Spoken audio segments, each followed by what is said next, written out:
Hello, everyone. How are you doing on this lovely evening? I'm Makeda Valletta, also known as the Body Scientist. And in case you're unfamiliar with me, I am an exercise physiologist, a strength and conditioning coach, a sports nutritionist, a doula, birth worker, dancer. But my undergraduate background is exercise and sports science and nutrition science. And I'm currently working on a master's in medical cannabis science, and I've committed my life to studying all the ways we could take our body to its highest level, okay? And my approach to health has always been about performance, prevention, and bringing everything into balance, right? And so this came up because this morning I went to the doctor with my mom, okay? My mother is 74. Yeah, my mom is 74 and my dad is 81, right? And, just like when you have kids, parents, are at the doctor with their kids. A good parent is listening to what the doctor is saying. And, parents are, taking care of their kids, right? So they're trying to help them overcome whatever health issues or keep them healthy. I'm like that with my parents, okay? Because when it comes to children and when it comes to the elderly, doctors love to dump medications, and especially the elderly, okay? And I'm so unimpressed with doctors, okay? Except for a very small percentage. There is a small percentage of doctors, maybe like 0.5%, that actually have a clue about health and how the body works. So when I tell you, my background is in exercise and sports science, with that, you're studying, kinesiology, movement science, exercise physiology, how exercise affects your physiology. Whether you're in a sick, you have COPD, you have heart disease, you have diabetes. How does exercise affect you? If you decide to go deep water diving and then get on an airplane and go up in the sky, how does that affect you? If you want to go hiking up on really high altitude mountains, how does that affect you? That's what exercise physiology is about, right? So when people when people say, ask your doctor if you can resume exercise, doctors aren't the expert at that. You really should ask an exercise physiologist. If you have a disease state and because exercise is always, no matter what's going on with a person, exercise is important.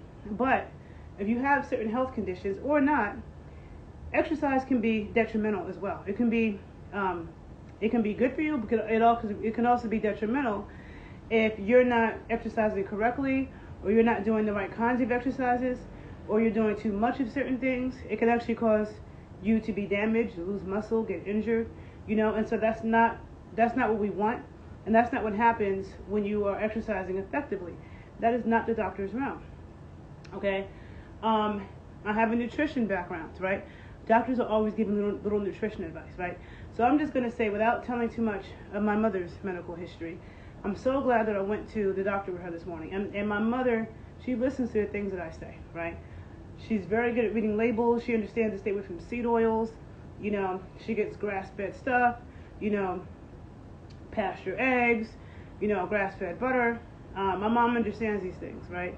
My dad is a little bit harder to get him, but I took, all the seed oils out the house. So whenever my dad's cooking, he's using butter, he's using ghee, he's using tallow, but not canola oil, corn oil, soybean oil, safflower oil, which is highly inflammatory, right?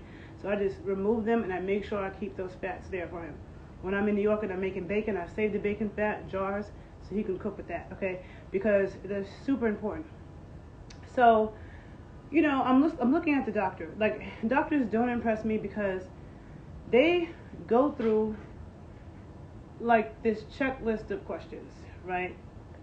And they don't really spend time going in depth with stuff, right?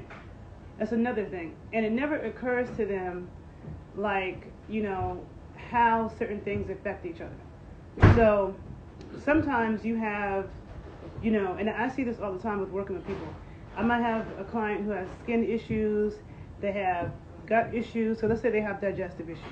Maybe they have constipation issues or other gut issues, and then they have acne or something going on with their skin, and they have acid reflux. They have all these things going on, and they're taking a medication for the gut issues. They're taking a medication for acid reflux. They're taking a medication for their skin, right? And I can easily see that all of that is because you have an imbalance of gut bacteria, right? But doctors don't say that. They just prescribe this medicine, this medicine, this medicine. Every single thing that could be so-called wrong with a person, the only thing that they prescribe is a medication, right? Which then further throws your body further off balance. Because the way that I look at it is, if you have whatever issue going on with your body, why do you have that? Why do you have it? And once you understand where it came from and why you have it, you know how to correct it. You know, you reverse that habit.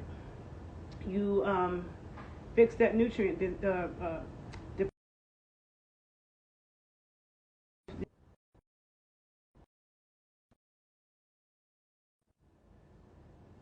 Okay, let me know if you can still hear me because somebody called me. Like, if somebody has diabetes, right? Let's say they're diabetic, they have hypertension, they have asthma, they get a flu season. I can tell you right now, that person is chronically vitamin D deficient, okay? And there's so much research that shows that people who get upper respiratory tract infections, people who are vitamin D deficient are a lot more susceptible to upper respiratory tract infections. Vitamin D is responsible for making insulin, okay? Is very much connected to hypertension as well as having an imbalance of sodium and potassium. It's been known for years that decreasing sodium doesn't help people with hypertension. The issue is a lot of times they're chronically dehydrated, so they need a lot more potassium. So you see right here, I'm drinking this coconut water, right, which has, this bottle's 8.75 fluid ounces, and it has 600 milligrams of potassium, okay? And if you take in 40 milligrams of sodium, right? So when you're in a state of dehydration, or like right now it's like 95 degrees in New York, it's hot. So when it's really hot and you're sweating, or you're exercising outside in the heat or in the gym and you're sweating a lot, and you're exerting yourself, you need to, this is my favorite coconut water too. You need to replenish the electrolytes. Drinking water is not going to help you. If you're drinking water in a really hot day and you're sweating, or you're in the gym working out and you're drinking water, it can further dehydrate you. And dehydration is about electrolytes and blood sugar, okay? And if you get Gatorade, which most people, when I look at people drinking in the gym, most people have Gatorade or water, okay? Now I told you this has 600 milligrams of potassium in this 8-ounce bottle, but Gatorade has, I think it might have like 80 or something like that milligrams of potassium in the same size bottle. And coconut water and watermelon juice have the perfect ratio of potassium and sodium. We need a lot of potassium and a little sodium. So a lot of people who are hypertensive, they are chronically dehydrated. And cutting back sodium is not the issue. They really need to increase potassium. And of course with sodium, we need salt. You don't want to avoid it. You just want to consume sea salt, which has its minerals and everything, which is totally different than table salt. Table salt is sodium chloride. That is not good, right? But the thing is that when I work with clients, I do an in-depth evaluation. I ask people a lot of questions. And then I speak to them and ask more questions. And to me, you cannot, if somebody has, different health things going on, and you can't really, start advising certain supplements for them to take if you haven't analyzed their diet. A doctor will ask somebody, how's your eating? But I know as a nutritionist and as a trainer that you can't trust people's assessment of their eating. Some people say they eat great, and they don't. Like, when someone tells me they eat great, it means nothing to me until I actually look at what they're eating. I actually analyze it. Because a lot of people think they're eating great, but a lot of people don't even understand, like, what they need. Like, how much of vitamin D and vitamin A and calcium and vitamin K and certain fats do you need? And then what are the best food sources? And do you have enough of that in your diet? And what does your blood work say? You know what I'm saying? So that's the only way you can really see if somebody's eating a good diet. A lot of people are eating what they've been told, which a lot of that isn't true. So I see that, like, doctors will give nutrition advice. So tell people, oh, cut back on certain fats, or don't eat salt, or take this supplement. And it annoys me because the doctors are not trained in nutrition. Nutrition science is a real and complex science that is not their specialty. And honestly, and so other people like nurses work with medications, right? Nurses work with medications all day. They know a lot about drugs, but they can't prescribe them unless they're a nurse practitioner. Pharmacists are the real experts on drugs. They can't prescribe drugs, okay? But they understand drugs more than doctors. But doctors are the only ones that are allowed to prescribe it. So then why are doctors allowed to give exercise prescriptions and nutrition prescriptions when that is not their background? They didn't study exercise science. They didn't study exercise physiology. They didn't study kinesiology. I remember I used to work in a fitness center in one of the top hospitals in New York Presbyterian, which was known as Columbia Presbyterian. And the doctors in there, there was a gym in the hospital, and I would watch the doctors work out. And I understand that, they may not have a background in kinesiology, but to me, common sense would tell you that getting in machines and throwing your body all out of whack and swinging weights around would not be good. And I remember back then looking at them and thinking, doctors are very clueless about the body for real, about how the body actually works. It's like they go to medical school and they memorize a set of things, right? And then when they work with you, it's like, oh, well, you have this issue, take this medication, because if you don't take this medication, you're this likely for this to happen to you. This percentage of this will happen to you. It's all this like removed, percentages of this and that, but they themselves don't even understand how stuff works, like how the body's actually working, or like why is this actually happening and how can we correct it. And if you take all the medications that they try to give you, you'll be on 15 of them. And to me, I don't know who in their right mind thinks that that's a good idea. I don't understand people that think that that's, and a lot of times the people that are older, they will convince you that, older people will think, oh, I'm old, so I'm supposed to be on these medications. No. People have been on this planet for hundreds of thousands of years, and they lived a long time, and all their faculties about them, okay? And they were not on those medications. So what's the difference? The difference is they were eating real foods, their traditional foods. You have a lot of people now who eat processed stuff, and they're eating cereal for breakfast and egg whites and low-fat milk and almond milk, and they think that they're doing good. And the result is this younger generation, a lot of the teenagers and people in their 20s, early 20s, a lot of them look, first I said they look prepubescent, a lot of them, but some of them look prepubescent, but then their face looks old, right? Or I've seen a lot of people that look like they didn't finish puberty. Like puberty started, but it didn't finish. Now, when you're going through puberty, like when you're 12, 13, you look awkward. Different things are changing and growing, and you can look awkward at that time. Vitamin A is super important for sexual differentiation, okay? Vitamin A is very important for just the development of being a man and the development of being a woman. And not only is vitamin D deficiency is a big problem, but vitamin A deficiencies are a big problem in the whole world, okay? And vitamin A and vitamin D go together. For every unit of vitamin D you have, you need a unit of vitamin A. If you look in nature, they come in the same foods, okay? So we have liver. We have pork fat, okay? Excellent source of vitamin A and D. Ghee, or grass-fed butter.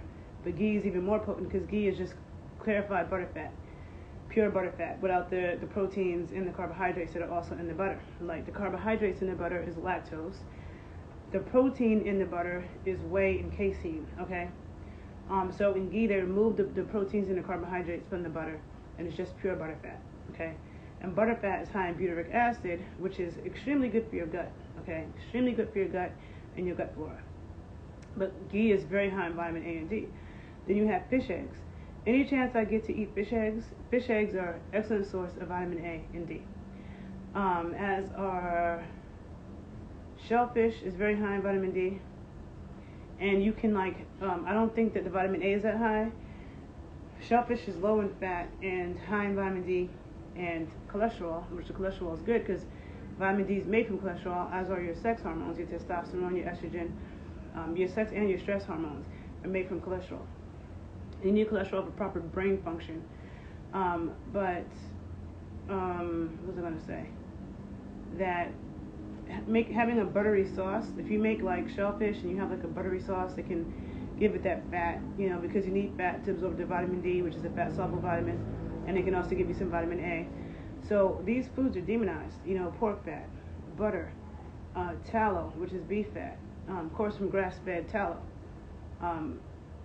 liver, all those things. In eggs are a source of vitamin A and D as well, pasture eggs. Not as potent as the other ones that I named, but they are a source. So all those foods are demonized. People tell you, oh, don't eat, just eat egg whites, okay? And when egg whites have inferior protein and some water. The egg yolk has one of the highest quality proteins for humans, one of the most bioavailable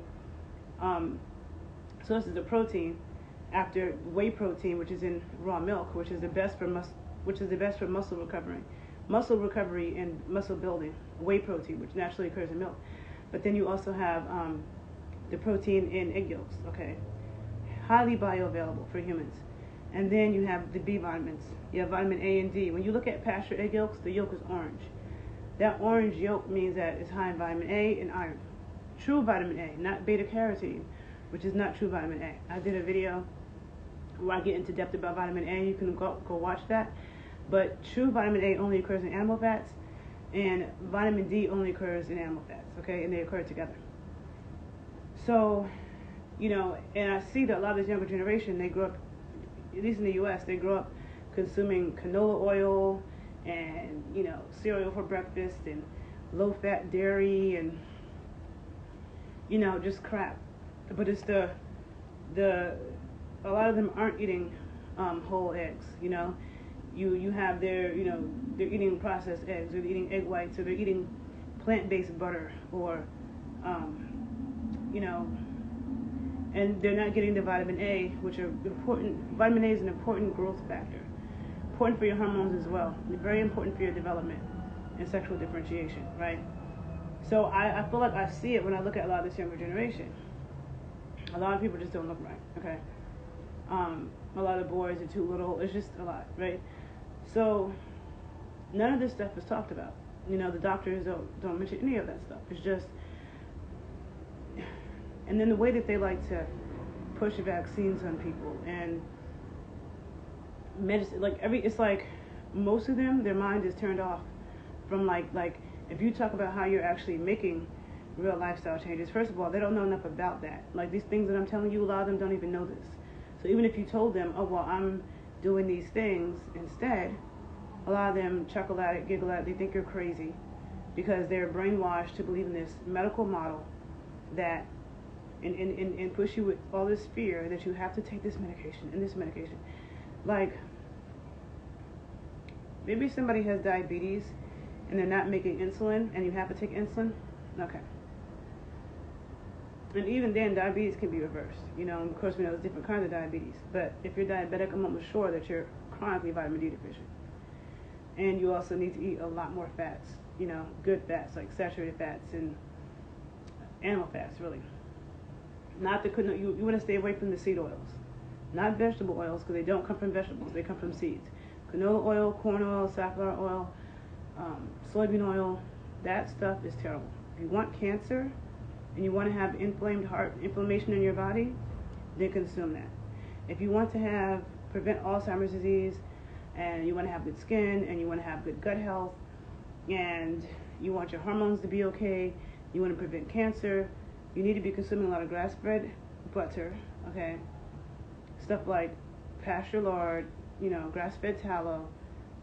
You can use duck fat, but butter is essential. Okay, like a good quality butter is essential.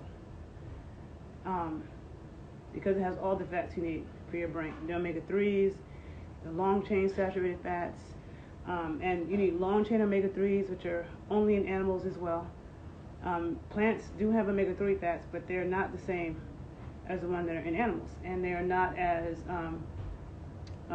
it's not what you need for your brain. And of course, you need cholesterol. I did a video about brain health, but you need cholesterol for proper brain health. And the older people get, the more cholesterol they need. As the same thing is true for kids and babies and kids. They need a lot of cholesterol. Breast milk is extremely high in cholesterol. And when a breastfeeding mother doesn't consume enough cholesterol and is going to the baby, a lot of times they start, you have all these women with postpartum and they have all these mental problems and all these things happening. A lot of it is because they're not eating enough of the fats that they need to maintain the hormonal balance in their brain function. Hemp seed oil is fine as long as it's cold pressed. Of course, you don't want to cook with it, because you only want to cook with, if I'm correct, I think hemp seed oil is mostly a polyunsaturated fat, and you don't want to cook with polyunsaturated fats. You want to cook with saturated fats, and monounsaturated is okay, but or a mixture of saturated and monounsaturated, but not polyunsaturated. And you have coconut oil, which is a highly saturated fat, and coconut oil is not a vegetable oil or a seed oil. It's a fruit oil, okay? But as is avocado, which is also okay. Avocado oil is okay. Also comes from a fruit, right? So those are okay.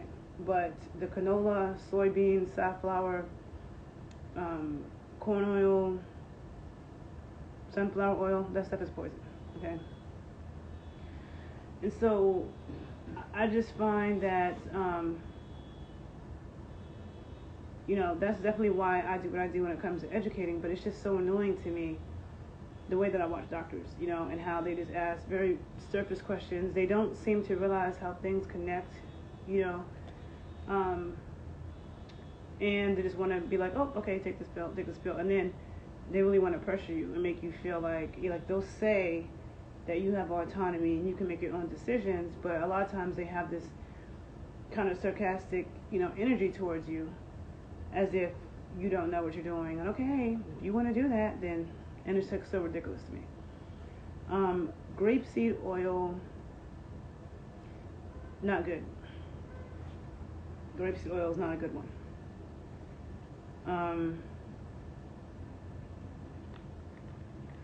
But people just have to remember that cancer is extremely common, and the fastest growing rate of cancer is in children. And there's so many cancer causing chemicals in the things that we're consuming every day. And we live in a toxic world, so you can't avoid it completely. But there's a lot you can do to avoid it. Like, drink coconut water instead of Gatorade, okay? Gatorade is, or watermelon juice.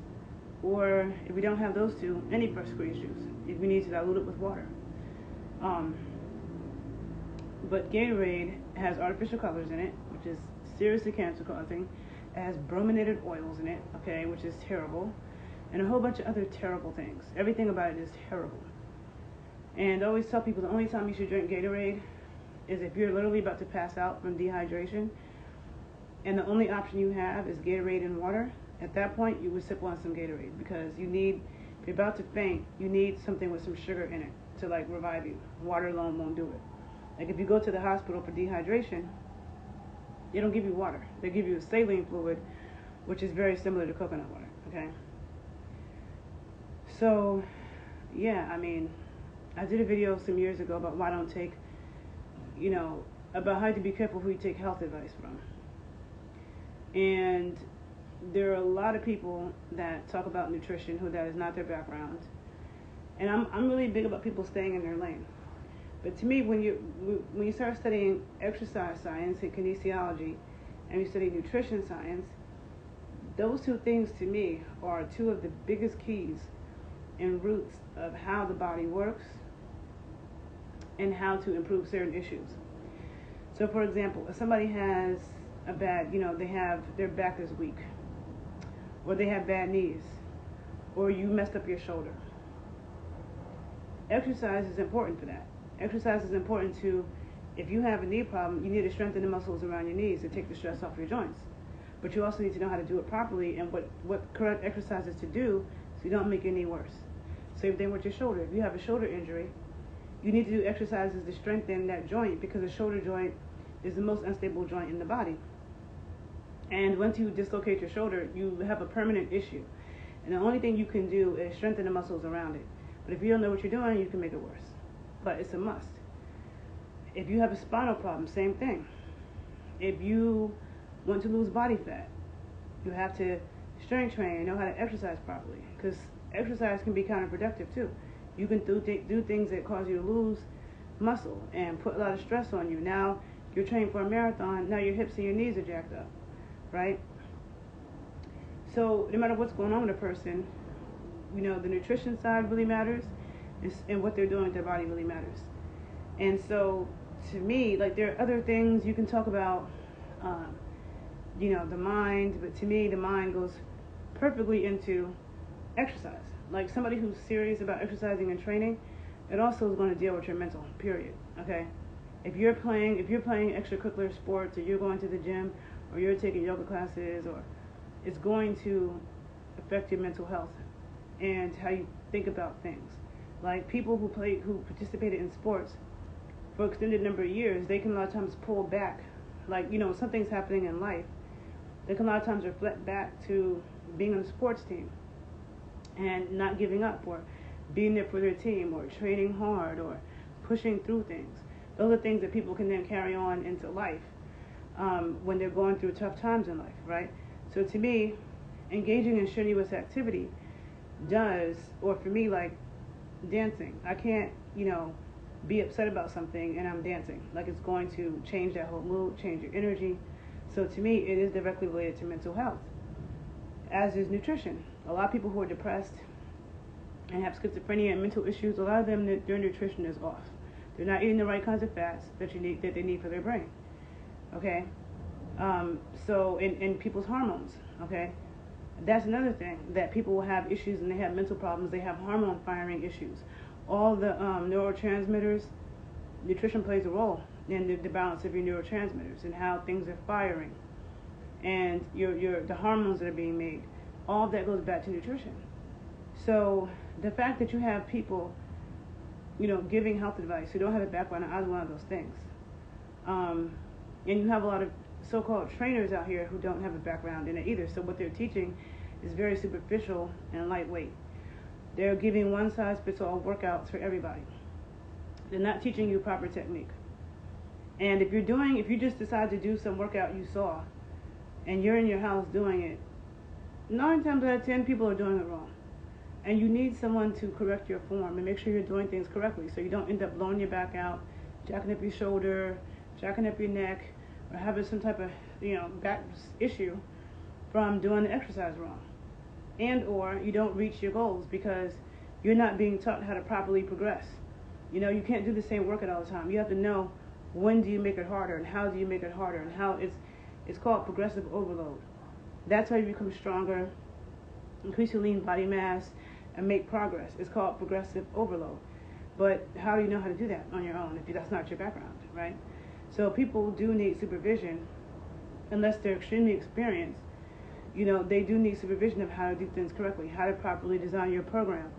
You don't want to go to the gym and just do random things, right? So all of that matters. And so if a doctor tells somebody, oh, you're diabetic, you need to exercise. Oh, you have hypertension, you need to exercise.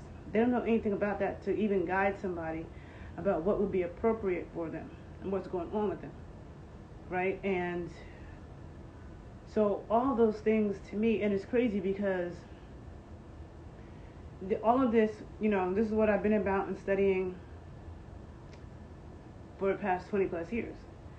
But it kind of culminates perfectly in getting into medical cannabis science, because that also, I'm not a fan of pharmaceuticals.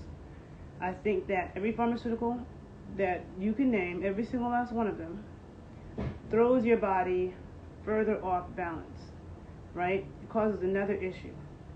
And it's not correcting the problem, right? It's masking certain things. It's trying to artificially manipulate things, but it is not bringing the body back into homeostasis. So then you have another issue. And then they want to give you another medication. Now you have this issue, and they want to give you another one. But we have something called the endocannabinoid system. And in the endocannabinoid system, it's like we have a circulatory system, a respiratory system, an immune system, a lymphatic system. What else? Circulatory system, right? We have all these different systems. Nervous system. We also have an endocannabinoid system. And the endocannabinoid system modulates and regulates all the other systems in the body. And our body produces endocannabinoids. That's why it's endo. The term endo in science means it's made within, okay? So the body makes cannabinoids, okay? They're called endocannabinoids that bind to these receptors. We have endocannabinoid receptors over every single organ in our body, except the part of the brain that makes your heart stop. That's the reason why cannabis does not kill people. If you take a whole bunch of it, it won't kill you. But opioids will, because it actually binds to the receptors that can make your heart stop. And opioid receptors and cannabinoid receptors are related. It's very interesting.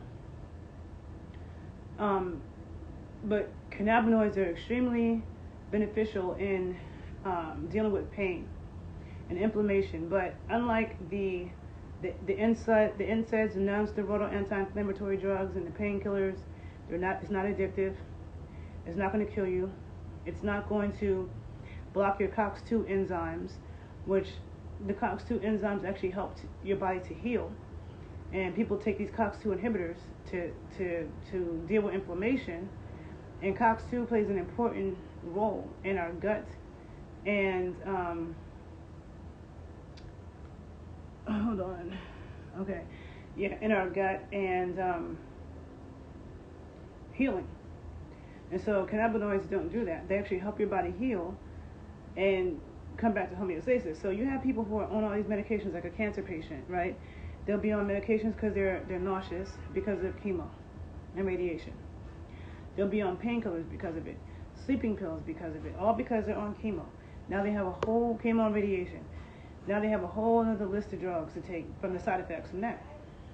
When cannabis can be used for all that. It can be used for and it's actually more effective for the pain that you're in, for the nausea that you're feeling, for the fact that you can't sleep, okay? And for the cancer. Because if you really want to talk about it, cannabis is very anti-carcinogenic, okay? And I hope that I never get cancer, okay? But if I had that or somebody close to me did, I would douse them with anti-cancer herbs, okay? Anti-cancer herbs, foods that help with that and remove all carcinogens and aggressively go at it in that way. Because when you're dealing with holistic health, which is getting the body to come back into balance, you can't just do one thing. See, when people take pills, it's like, you take this one pill for this and this one pill for that. But they'll give you one pill for this one issue. When you're doing holistic things, you have to do many things for this one issue. Okay? So if somebody had gut problems, I would say you need to take probiotics, a good quality, high quality probiotic. You need to eat fermented foods daily. You need to consume bone broth, preferably daily. You should consume stuff like butyric acid, which is in grass-fed butter, which helps to heal your gut, and arachidonic acid, which is extremely important. Arachidonic acid is also what our endocannabinoids are made from. So I was saying that our body makes cannabinoids, and our body makes cannabinoids on demand, okay, as our body needs it. Something shocking happens, our body produces it. But the endocannabinoids bind to receptors on different organs and cells in our body, and it modulates that system, which is why there's applications for cannabis for practically every part of the body and every ailment. But our body produces cannabinoids from arachidonic acid. And arachidonic acid is also extremely important for the tight cell junctions in our gut and our skin, okay? And it's important to maintain those tight cell-to-cell junctions, because when people don't have tight cell-to-cell junctions in their gut, then they can get leaky gut. Okay, and people have stuff leaking through their gut, and now they have allergies, and they have all these other problems. Like, gut health and the integrity of your gut is critical. But if somebody had gut problems, I would tell them to do all those things. I wouldn't just say just do one of them. There's many things, right? So that's how I would deal with it.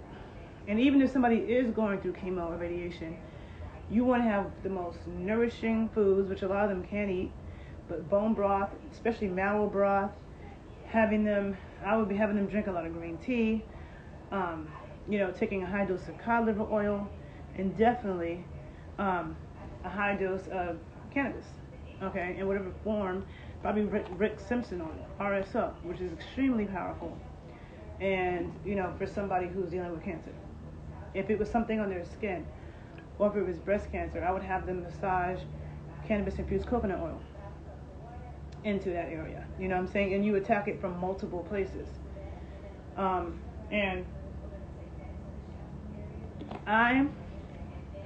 when I sit in the doctor's office with my mom and my dad, and there's so many things I could talk about, like that's what my OnlyFans page is for, to get into case studies so I can really talk in depth about stuff. But I know that the doctors a lot of times don't respect me because they know, they know that I have a background in nutrition. They know I have a background in exercise science, sports science. But a lot of them don't respect that. They think that they're doctors and they're the expert in everything. And the way that I feel about healthcare practitioners is that they should stay in their lane. So I've studied kinesiology and anatomy. I know a lot about the muscles and where they attach in the bones, but you know what? I'm not a massage therapist. I'm not. Okay? Like, I can massage somebody for fun, but I'm not a massage therapist. And a massage therapist has studied anatomy and kinesiology and all these things too. But they're not a trainer. They're not a trainer, and they can't prescribe exercise stuff. That's not their lane. But it seems like, well, I'm a nutritionist, but I'm not an herbalist. I do work with herbs, but I'm not an herbalist. And a true herbalist is a lot more knowledgeable than me. And I know that. So it's like, an herbalist is not a nutritionist. And a lot of people don't know how to stay in their lane. And with doctors, it's like they're given the license to recommend everything. They're recommending exercise to people. They're recommending nutrition to people. Oh, you should take this supplement, or you should do this. And it's like, first of all, they not only is that not their field, they haven't studied it. And some of them might studied it a little tiny bit, but the same way somebody goes to medical school for years, and it takes years for you to understand. The same thing is true with nutrition. It's not something you can learn by taking a course or 2 courses. Now you think you know, or you're listening to what the American Medical Association is telling you, or the American Dietetic Association, or whatever. All that stuff is nonsense. You haven't studied it in depth. And you haven't studied it in depth and used your critical thinking skills about what makes sense. You know, that's not your area. And really and truly, doctors are not the experts on medications either. Like I said, pharmacists are. And nobody's talking to the pharmacists, but the pharmacists are the ones who really understand how the medications work. You know, doctors really probably should just be there to prescribe. Let the pharmacists, diagnose. That's their realm, is diagnosing. But the pharmacists are drug experts, you know, and the nutritionists are the nutrition experts, and a good doctor should have a good grasp of all these things, but most of them don't because they don't study that. And so it just drives me crazy watching the bad advice and how they just try to push drugs and push every vaccine. Oh, have you had the shingle shot? Have you had the flu shot? You know, this shot and that shot. If you get flu shots and shingle shots and C19 shots and all this stuff, trust and believe it's not good for your health. And if you look into the history of jabs, okay, all of them are bad. People think that, oh, the C19 jab is the first time they rushed this out. All the other ones in the past were properly vetted and tested. If you actually dare to look into the history and facts around all of them, that is not true. There's not one of them that has been properly tested and vetted. They have all, there's not one of them that has helped to eliminate diseases, okay? But what they have done is helped to spread them and new forms of them. And this is very well documented. And I have a whole bunch of books. I have like at least 7 or 8 books on my Instagram page that are written by scientists, experienced, qualified, prestigious scientists, and medical professionals who talk about this, okay? I'm not going to get into depth right now about the immune system and all the issues with them, because I've done videos in the past talking about that. One is called Why Natural Immunity is Best. I have a few videos where I talk about this and I go into depth about it. So if you want to know more about that, check those videos out. My video about vitamin D and vitamin A. And I'll post them below on my YouTube channel so you can find them. But it just drives me crazy how surface and clueless a lot of doctors are. I'm sorry. Like, the doctors that I've known, like there's this gynecologist I know, OB-GYN, who I know well, I'm just going to leave it at that. I don't want to. And there's a woman that I know, Pakistani, I talk about all the time, and Digimama. She's Mexican American woman from Long Beach, California, and I call her a womb chiropractor. Okay, she palpates women's uteruses and the other internal organs, and she feels to see if the uterus is in the right place, if the stomach, the bladder, the uterus, the ovaries, the fallopian tubes, and she's seeing if it's in the right place. And if the uterus is not in the right place, she moves it into the right place, because Western medicine says it's okay for a woman's uterus to be tilted to the left or the right or front or back. And she says in Mesoamerican medicine, that's not true. When a woman's uterus is not perfectly centered and is leaning to the left or the right or the back or the front, it can cause other issues, all kinds of other issues in a woman, hormonal imbalances, all kinds of issues, right? And I have seen her do adjustments on people. I've seen her touch women and feel their cysts and fibroids and tell them that before they were even diagnosed with it. And she talks about how the proper placement of the uterus can lead to these things, right? Lead to cyst problems with the ovaries, lead to hormonal imbalances, how it can lead to all these different things. And I felt like if I had something, I would rather trust her on my gynecological issues or womb issues over these doctors, because they know nothing about that. A woman has a painful menstrual cycle, they'll just prescribe some kind of pills. They don't think like, this woman has a really painful cycle and she's having huge clots and all. That's not normal. It's not normal. It may be common, but it's not normal. Or you're in so much pain that you can't get out of bed and go to work. That's not normal. It may be more common, but it's not normal. And so a woman who's going through that, her uterus might be out of place. And gynecologists and OBGYNs, they don't know this. I have been around people who are cardiologists, and I'm at their house, and I'm looking at the food that they have, and all the food they have has a little heart healthy stamp on it. And anything that has that American Heart Association stamp on it, run, because those are the things that are not good for your heart. They'll put that American Heart Association stamp, this is good for your heart, they'll put that on cereal, which all cereal is bad. When I tell you all cereal is bad, all of it. There's no such thing as good cereal. It is, you consume puffed wheat, okay, it mutates the proteins in the wheat to a place where it is so damaging that when they've done studies where they gave rats cereal to eat, the box that the cereal came in to eat, and another group like rat chow, the ones that ate the box that the cereal came in lived a whole lot longer than the ones that ate the cereal. And the ones that ate the cereal lost their mind. They were like killing each other and eating each other. It was just they went crazy.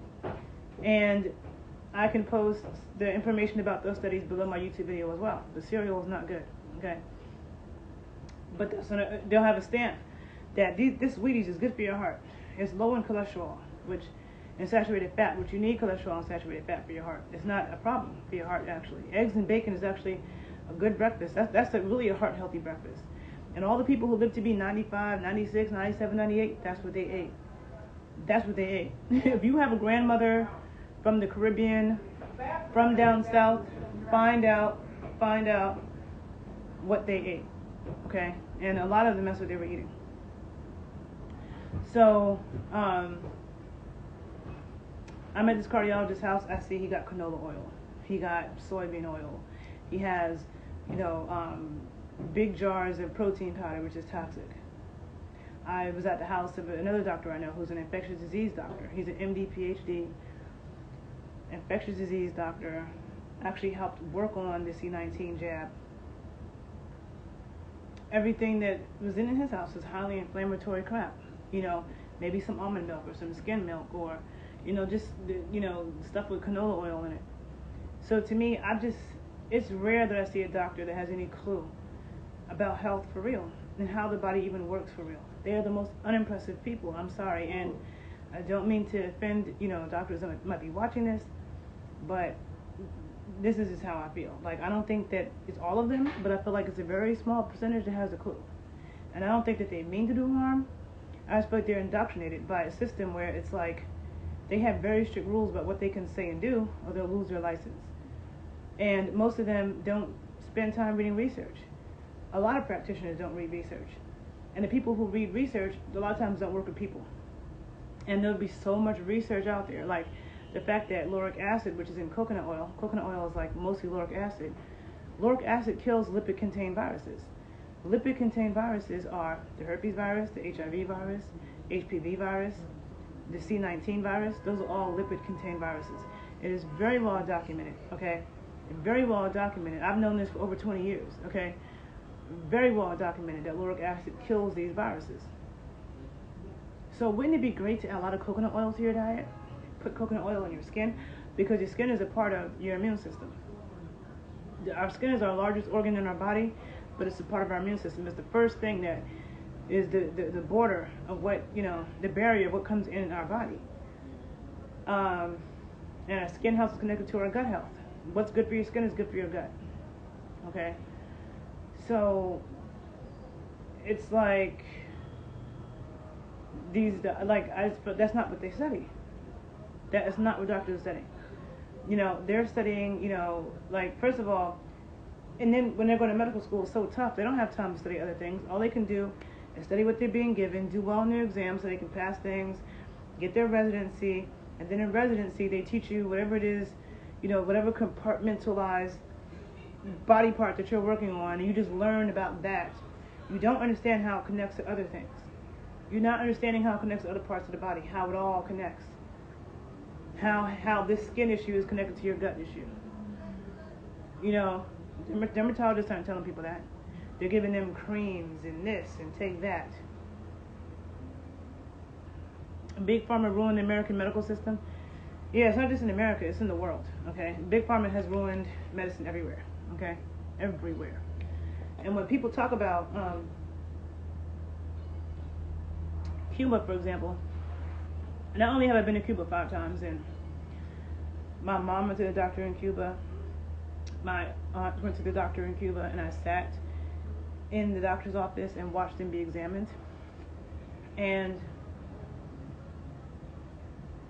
in Cuba, they're a lot more thorough with their questions and their note-taking.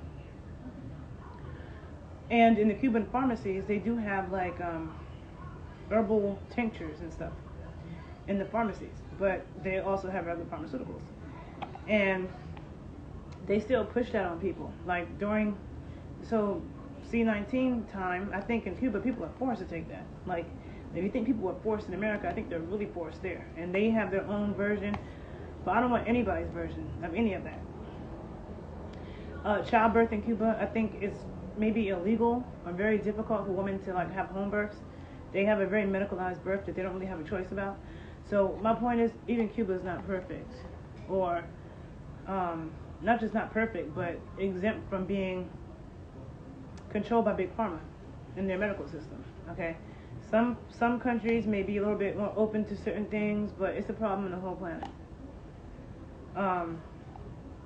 The way that with these jabs, it's just crazy. I can't. So that in the commercial food industry is a problem. And the commercial food companies and the drug companies, they're the same people. They are the same people. The Food and Drug Administration. Okay, so there's corruption in science. And sometimes I feel like I shouldn't talk about this too much on social media. And this is stuff that I'm going to, be more on my OnlyFans page, onlyfans.com/thebodyscientist, because I am a science student. I am in graduate school right now. I may want to move on and work on a doctorate. I'm on the fence about it, because years ago, when I really saw what the politics of scientific research, I got turned off from it. I've always still read scientific research because I do have a scientific background, so I can read and analyze scientific research, and I've done that for the past 20 years, and I've worked with clients, and I've learned a lot. And I want to be able to tell people the truth and actually help them, and without having a certain license that I can't say this, that they can control me with this license because I don't want to lose my license. You make more money going that route, but I actually want to tell people the truth, and I don't want to be bound to, an industry that's controlling what I can say and actually tell people. And the same people who are poisoning the food are making this medication. And so all I can say to people is, no matter where you come from in the world, look and see if you have people in your family who live to be 95 plus. And what did they consume? Did they consume dairy products? Did they consume pork products? Did they consume a lot of shellfish? Were they eating eggs and bacon? What were they eating? Were they eating blood sausage? Were they cooking with broths? You know? So you want to, were they eating fermented foods? You want to really look and analyze those things. What were the people that you know who lived a long life and they had all their faculties about them? Because a lot of people do have people like that in their family or people they can point to. And look at that. It's about going back to that and maintaining that. It's really, really important. So I think I've been talking long enough. I think I made my point. And with me studying cannabis science, it's like bring all the different sciences that I've studied, bringing it full circle. Because before I got into exercise and sports science, I was a biotechnology major, right? So I've taken a lot of microbiology, organic chemistry, biochemistry, biology, and then I come into exercise and sports science. We have anatomy, physiology, but like exercise physiology, which is a step above just regular physiology. Because regular physiology is a study of like the stagnant body, but exercise physiology is a study of the body when it's actually doing something. And all of us are actually doing something, right? So exercise physiology is on a more practical level.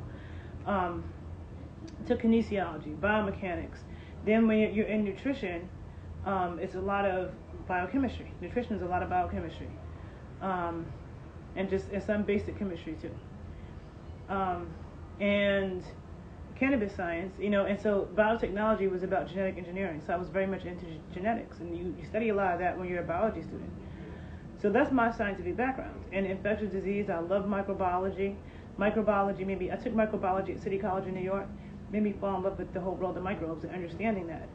And actually, I first fell in love with that in 10th grade biology in New York, when I learned why you should never use hand sanitizer, the artificial hand sanitizers, because it kills the microbiome on your skin and causes the bad bacteria to mutate and become more aggressive, then kills the good bacteria, which is your first line of defense against all infectious diseases.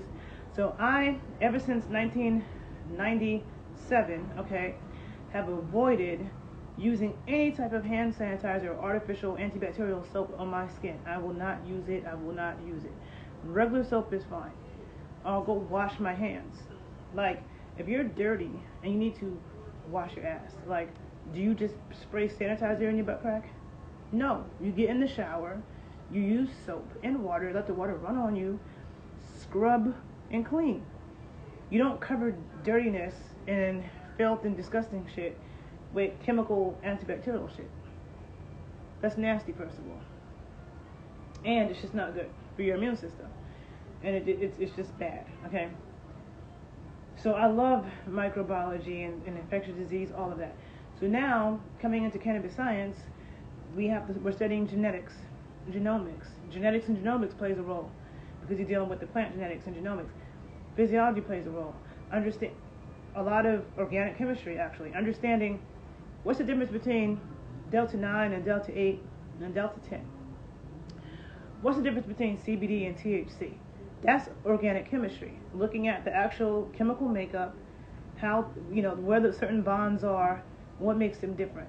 You're dealing with physiology and biochemistry of what enzymes are breaking things down and the whole pathway, the whole biochemical pathway is going down. So it's like all the sciences that I've studied occur, or we're dealing with physiology. You're using cannabis topically, or how's it being absorbed by the skin, or in the gut if you're consuming it with olive oil versus coconut oil versus butter. All of these things come full circle. And then understanding about the endocannabinoid system, how endocannabinoids are made from nutrients, and my favorite, fats, which I love to talk about. You always hear me talk about fats. You guys don't hear me talk about carbohydrates and protein probably that much at all. All about fats. Super important. And always remember the fat-soluble vitamins are the last 4 letters of my name. Vitamins K, E, D, and A. Those are the fat-soluble vitamins. Critically important, especially for growth and development all throughout your life. Okay. And So understand that endocannabinoids and a lot of disease states are believed to be from an endocannabinoid deficiency. So it's like, well, how would you get an endocannabinoid deficiency unless you're not eating? It's going to go back to your diet. So getting into this world of cannabis science, it's like everything I've been studying culminating into this. And then, or even people talk about the runner's high. And they used to say the runner's high is caused by dopamine, which is a neurotransmitter. Actually, that's not true. The runner's high is coming from endocannabinoids, your body releasing endocannabinoids, which create this feel-good, blissful feeling. Okay? And so that is going to go into the exercise physiology. And then just my whole life purpose of studying all the ways we can take the body to its highest level. How I told you I believe in bringing the body back into homeostasis. You have this issue and that issue and this issue, but why? And cannabis, along with nutrition, along with exercise, can help bring the body back into balance. Okay, truly, and I'm not just saying that, okay? So it's very interesting to me how that all culminates, and it just makes me just even more irritated by the pharmaceutical companies, because a lot of people are unaware of the fact that the FDA has already approved like 3 or 4 drugs that are artificial cannabis. They're artificial THC, Marinol, artificial CBD, one that's like a THC CBD extract that the FDA has already approved and is giving to people. But yet, cannabis is federally illegal still. Doctors can't prescribe cannabis, but they can prescribe these knockoffs that the pharmaceutical company makes. And the pharmaceutical companies have been doing that. Going into the rainforest, going to different parts of the world, seeing what indigenous people, what herbs they use for different things. And then the scientists, okay, because remember I have a background in biotechnology too, which is all about genetic engineering and patents. So what they would do is they go find out, they see what people are using, and they say, what is the active, they take it to the lab and they want to discover what is the active ingredient in this plant. And then they isolate this active ingredient to make an artificial derivative, okay, which is what you're seeing in all these stores everywhere, Delta 8, all this fake cannabinoids, which I wouldn't mess with. So they get a patent on it because you can't patent nature. And then they demonize the real thing a lot of times, okay? And then the medication has all these side effects. Same thing with taking vitamin pills, same thing. Vitamins in food, they don't come by themselves. So, and they come in a certain ratio. Remember I talked about foods that are high in vitamin D and vitamin A, and how vitamin A and vitamin D need each other? For every unit of vitamin D, you need vitamin A. They need each other. And in foods, they come together. And they're both fat soluble, so you need fat to digest them. So they come in foods that are high in fat as well. Okay? And vitamin D is made from cholesterol. Vitamin D is in cholesterol-rich foods. All those foods that I listed are cholesterol-rich. There is no vitamin D in plants, and there is no vitamin A in plants. Okay? Not true vitamin D and A. They're not. So,